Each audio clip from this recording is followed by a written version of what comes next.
things right off the bat. First and foremost, let's go ahead and call it what it is. My audio sucks. Yes, I know. Number 2, my hair sucks. Yes, I know that. I know I'm not presentable, and in no way, shape, or form do I deserve a callback, an interview, or even your attention. I did try to use a hat, but this way, I was told I looked like Gomer Pyle, or Howdy Doody. This way, I was told was completely out. And it's no longer the 90s or whatever, and then my hat is curved. That's what she said. Michael, please. Please. Guess can't use this. So anyways, that being said, the green screen falling thing, transition technique, let's just do it. Alright guys, we are fired up and we are inside of After Effects and we are ready to roll.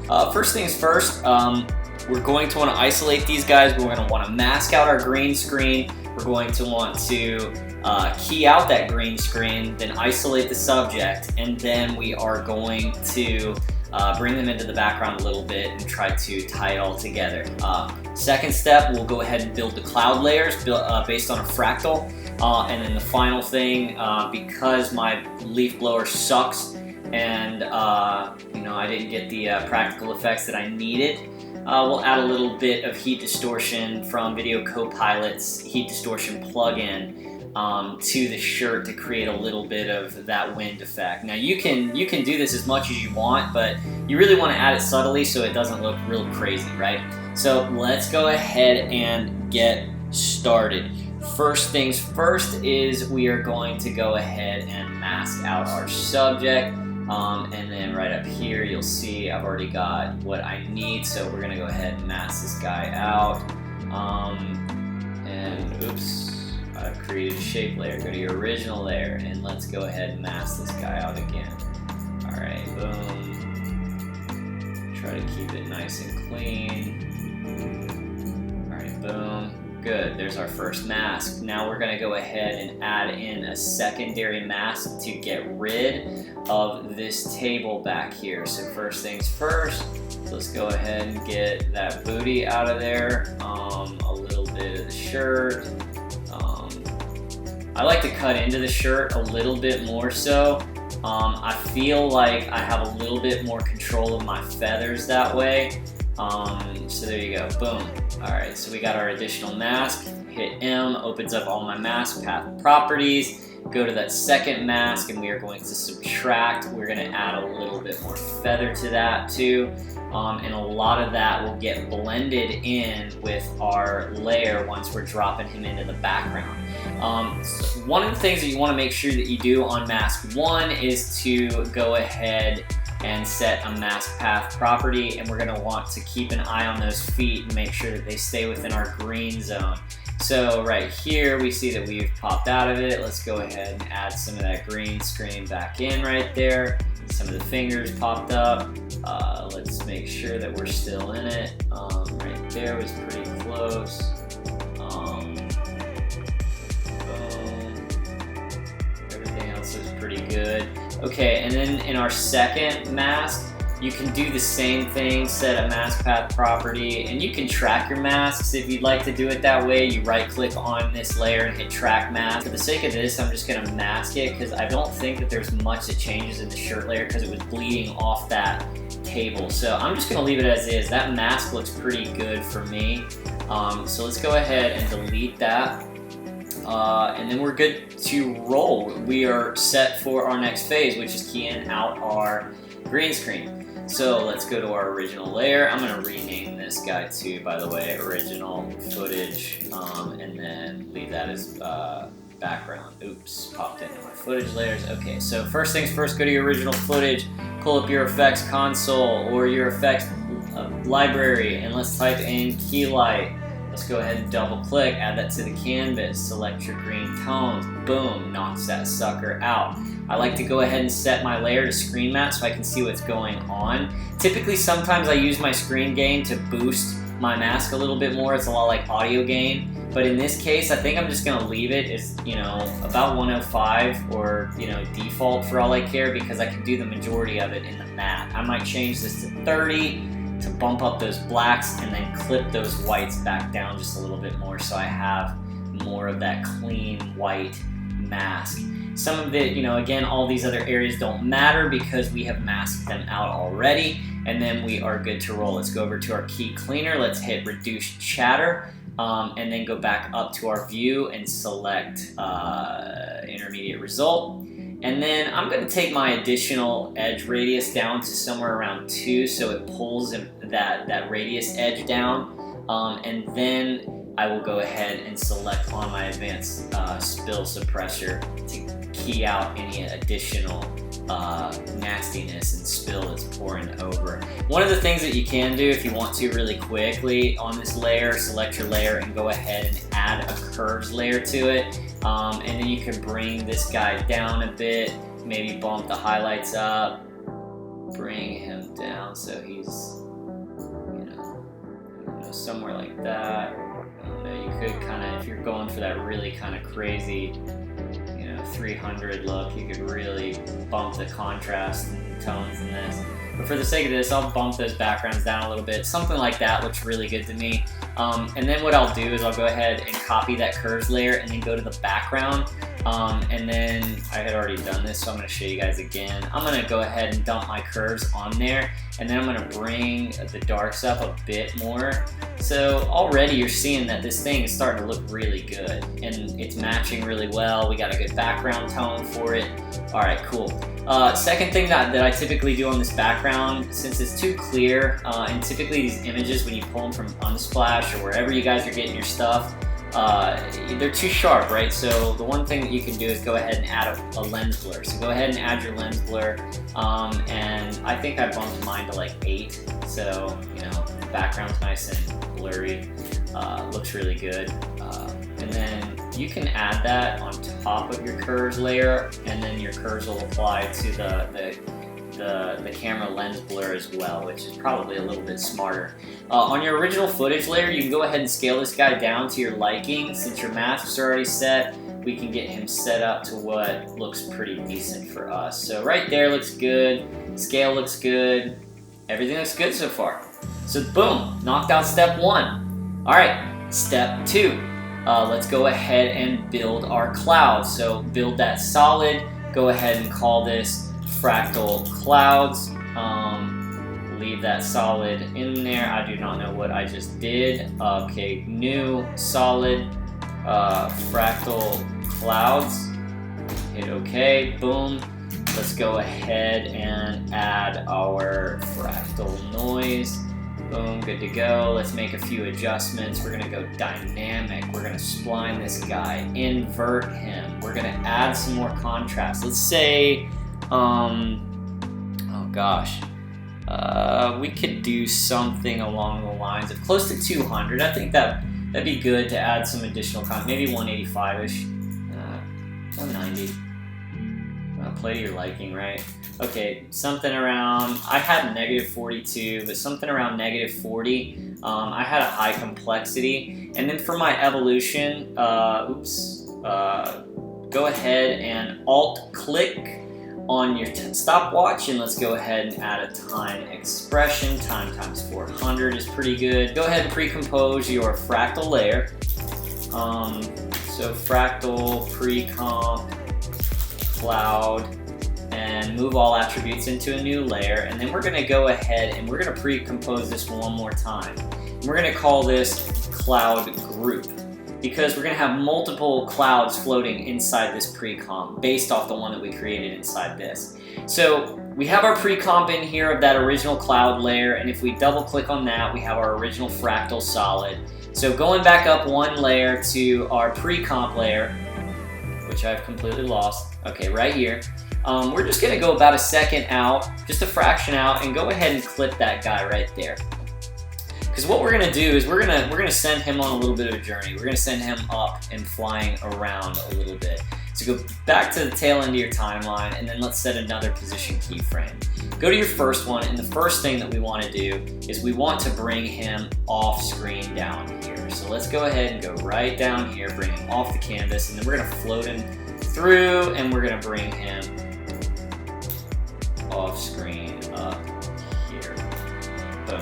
Okay, so cool. So if you look, you got a fractal that just floats across the screen. Not too good, not too cool just yet. Go ahead and add a solid underneath and then drag this because you're just going to use this as a guide layer so you can see it.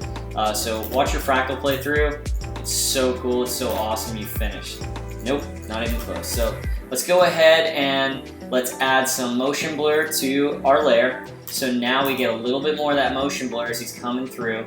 And then the last tip and trick that we're going to want to do is to go ahead and add some transparency at about 4%. So it just kind of looks like there's this haze passing through, right? And again, you could probably get a little bit more complex with this, but for the sake of this tutorial and keeping it simple, this is the way that we're going to approach it. Go ahead and duplicate that layer. So as soon as this guy's coming up right about here is when we are going to go ahead and do this. Now this is where the creativity begins. All you do is this. Boom.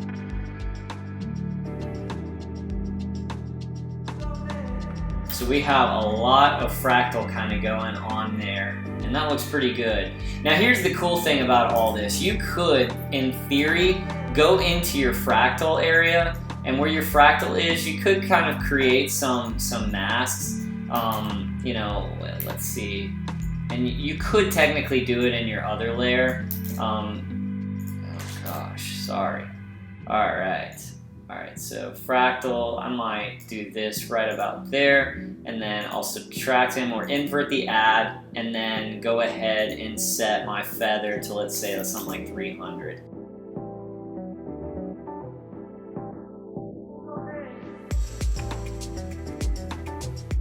And then that should apply to all your layers up top.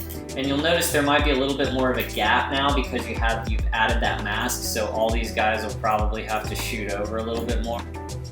Alright, cool. We got our clouds built, guys. It's awesome.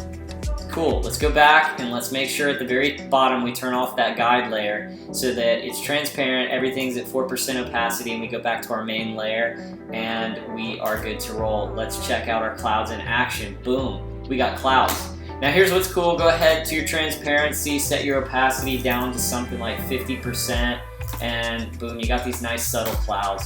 We want to make sure that our clouds are already on the canvas because, you know, our dude isn't starting to fall, he's already on the screen. So let's go ahead and set it to something like right there, bring this back, and awesome, we've got clouds. Let's go ahead and duplicate this layer so that it stretches our entire timeline. So right about here, we need our other one to start. Okay, cool. So now we have clouds stretching our entire composition. I'm going to quarter my resolution so we can play this back a little bit. Cool. Looks really good. So far, we got clouds. We got this thing rolling. Let's go ahead and add our adjustment layer. And let's move into this. We are going to rename this Heat Distortion. Actually, you know what? We'll just name him Wind. And then we will go ahead and add our heat distortion component right there to the canvas. Now here's the thing, here's the tricky stuff. Let's go in and we are just going to make sure, and I'm going to turn my resolution to full so I can actually see this for a minute. And let's make sure that we just grab the shirt. We don't want anything else from the mask or from our original layer other than what we want to kind of move, right? So that looks good to me. You know, we could probably grab a little bit more of the shirt and then we're good to go. Boom, that looks like a good mask to me. And then our heat is applied to just that. Alright, so our pattern needs to be set to fire. Our distortion amount could be somewhere around like 25. Let's go ahead and bump our heat amount to somewhere like 30. Heat bias can stay the same. Noise and scale, you want to bump this down big time. And let's zoom back out so you guys can see this. Bump that down big time so you have a lot less scale. Your speed, you're going to bump down quite a bit. And then in some of our advanced options, I go ahead and set my softness to about 10. Noise complexity to just 1. And maybe softness up a little bit more. I don't know, you can play with that, guys, until you get what you like. again, it's all really about personal preference and what you guys like. Some noise gamma. I think I did right about. And then wind speed, you're gonna want to increase to like 3. Wind direction, you're gonna want it going up, so leaving it at default is perfect.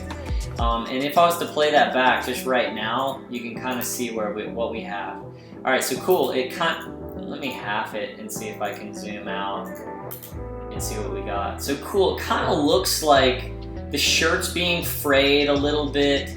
That there's some motion down there. You kind of see that. It's not flawless, and I would definitely play with these settings a bit more. If you're working on something, you know, that you want to look a little bit more realistic, keep fine-tuning this until you get what you want. But one additional thing that you can go ahead and do, which I always love to do on all of my masks, is to blend those guys together a little bit more. So go back to your layer. I'm gonna bring in a nice little additional mask, and I'm gonna subtract this guy, and I'm gonna feather him out a bit to like 50, just so it bleeds into the tail end of my shirt. I don't want this whole thing moving. So, boom, let's see what we got. Play it back a little bit. That kind of looks pretty cool. I could probably move my mask up a little bit more, so you get a little bit more of the effect in there, but looks really, really cool. So yeah, cool. All right. So awesome. That is pretty much it. Now we've got this mask, this separate adjustment layer, and this mask with our heat distortion. And it is not configured to our layer. So the first thing that we're going to want to do is we're going to want to parent that to our original footage. So wherever we put our original footage, this guy's going to follow. So if I throw him up here, it's going to follow along with it, right? Oops, jacked him up. All right, so cool. So if we played all this back, we have our background layer, we got our dude falling, we've got our little heat distortion component on it. Now you guys get the point, right? Now it's just about making this and fine-tuning some of the effects, right? So we're gonna take this dude and we are going to set a position layer on our original guy, and actually, what's the scale at? Okay, so position here, and then we're going to have him falling over the course of time to somewhere down here. For whatever reason. Oh, okay, never mind. Okay, cool. So we can go ahead back to our original position, and let's go ahead and bring our dude out of canvas. We're gonna bring him on canvas, and then he's gonna fall close to off canvas or whatnot, right? Okay, so this is what it's gonna kind of look like over time. Very slow, very, you know, methodical. Okay, and I take this back. I didn't whip this to it yet, guys. So first things first, go ahead and parent this to our original footage so it sticks, and then now wherever I put it, that mask is gonna follow along with it. So we'll always have our heat distortion right there. So that was my fault. Make sure your heat distortion layer is linked to your original footage. Make sure that that link is happening. All right, so cool. Now that that's good, we can go ahead and make sure our falling looks good. I might not even have him start off canvas. I might have him start somewhere like here. That just looks crazy. And then let's take him somewhere down here, right? Okay, so cool. My dude's falling, looks really good. Now I'm gonna go to my background layer. I'm gonna set some position keyframes on those as well. Go to the start, set your position keyframe, go to the very end, set your position, and let us do a little bit of the same. We're gonna start with it right about here. I wanna see that sun bleeding through. I might bump that sun over here a little bit more, and then let's